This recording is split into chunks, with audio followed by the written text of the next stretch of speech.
อยู่กันที่ทางเมืองสนะสมบูรณ์ซึ่งในนี้ก็ได้มีการจัดกิจกรรมแข่งขันศิลปะดนตรีและถามตอบวิทยาศาสตร์เพื่อคำนับรับต้อนวันชาติที่2ธันวาคมรอบ50 ปีเช่นเดียวกัน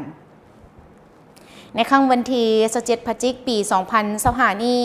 องค์การศึกษาธิการและกีฬาเมืองสนะสมบูรณ์ได้จัดกิจกรรมแข่งขันศิลปะดนตรีและถามตอบวิทยาศาสตร์ทั่วเมืองขึ้นเพื่อเป็นการสร้างผลงานขบวนการคำนับรับต้อนวันเฉลิมฉลองวันสถาปนาสาธารณรัฐประชาธิปไตยประชาชนลาวในวันที่2ธันวาคมปี 1975 ถึงวันที่2ธันวาคมปี 2025 ครบรอบ50 ปีให้เป็นขบวนการฟดฟื้น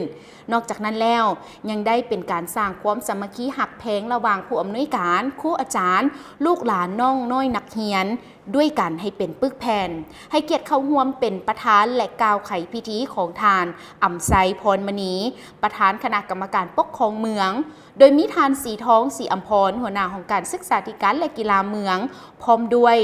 หลากหลายภาคส่วนที่เกี่ยวข้องเข้าร่วมด้วยกันสำหรับการแข่งขันศิลปะดนตรีประกอบมี2รายการก็คือฟ้อนรวมหมู่และห้องเพลงเดียวซึ่งมีทีมคณะฟ้อนศิลปะและห้องเพลงเดียวจากโรงเรียนต่างๆภายในเมืองเข้าร่วมแข่งขันทั้งหมดแมน13 คณะ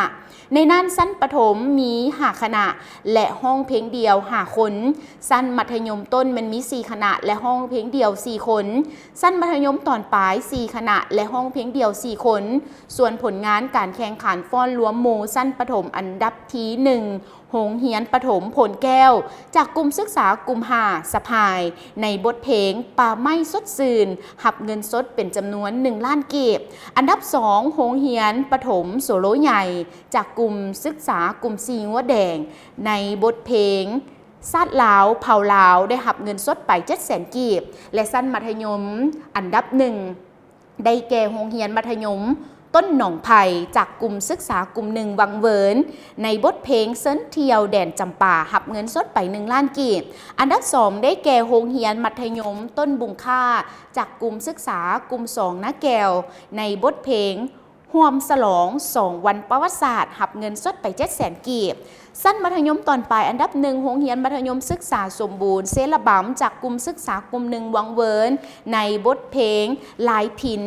พื้นบ้านหับเงินสดไป1 ล้านกีบอันดับ2ได้แก่โรงเรียนมัธยมศึกษาสมบูรณ์สนะสมบูรณ์จากกลุ่มศึกษากลุ่ม2สนะสมบูรณ์ในบทเพลงเมืองลาววันใหม่ได้หับเงินสดไป700,000 กีบประเภทห้องเพลงเดียวสั้นประถมอันดับ1ได้แก่เท่าไหมไทยสุดเดชจากโรงเรียนประถมแก้งไม่เฮียในบทเพลงบุญคุ้นผักหับเงินสดไป250,000 กีบอันดับ2ได้แก่นางบุกธิดาผมมะวงศาจากโรงเรียนประถมแซละบ่ำในบทเพลงงามเมืองลาวหับเงินสดไป150,000 กีบชั้นมัธยมตอนต้นอันดับ1นางไก่แก้วหัวเมืองจากโรงเรียนมัธยมต้นแก้งโพในบทเพลงเวียงไซวิลาโซนหับเงินสดไป250,000 กีบอันดับ2เท่าสมศักดาผิดสนุกันจากโรงเรียนมัธยมศึกษาสมบูรณ์สะพายในบทเพลงงามเมืองลาวหับเงินสดไป150,000 กีบชั้นมัธยมตอนปลายอันดับ1ได้แก่นางบัวแก้วพรหมจันทร์จากโรงเรียนมัธยมศึกษาสมบูรณ์สนะสมบูรณ์ในบทเพลงเวียงในฝันหับเงินสดไป250,000 กีบอันดับ2ได้แก่นางขันทองจันทประเสริฐจากโรงเรียนมัธยมศึกษาสมบูรณ์สะพายในบทเพลงหล่ออ้ายทีมเมืองเหนือหับเงินสดไป150,000 กีบและประเภทการแข่งขันถามตอบวิทยาศาสตร์เข้าร่วมแข่งขันทั้งหมดมันมี13 ทีมในนั้นมันมีชั้นประถม5 ทีมชั้นมัธยมต้นมันมี4 ทีมและชั้นมัธยมปลายมี4 ทีม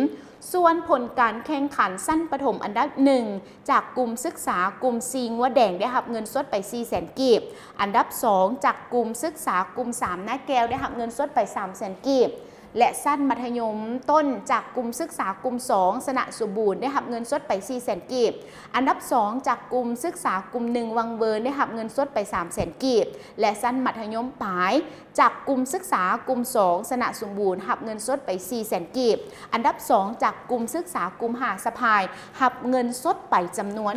300,000 กีบนั่นเองนะท่านผู้ชมและนี่ก็ถือได้ว่าเป็นภาพบรรยากาศในงานดังกล่าวที่ได้มีการจัดเป็นกิจกรรมให้แก่น้องนักเรียนในทั่ว ว่าเมืองสนะสมบูรณ์ในว่าเป็นอีกหนึ่งกิจกรรมที่ว่าคึกคืนมวลซืนกันเลย และก็เป็นการประกอบความสามัคคีหักแพงซึ่งกันและกันนั่นเอง ทั้งหมดก็ต้องขอบใจภาพข่าวครั้งนี้จากสื่อมวลชนของเมืองสนะสมบูรณ์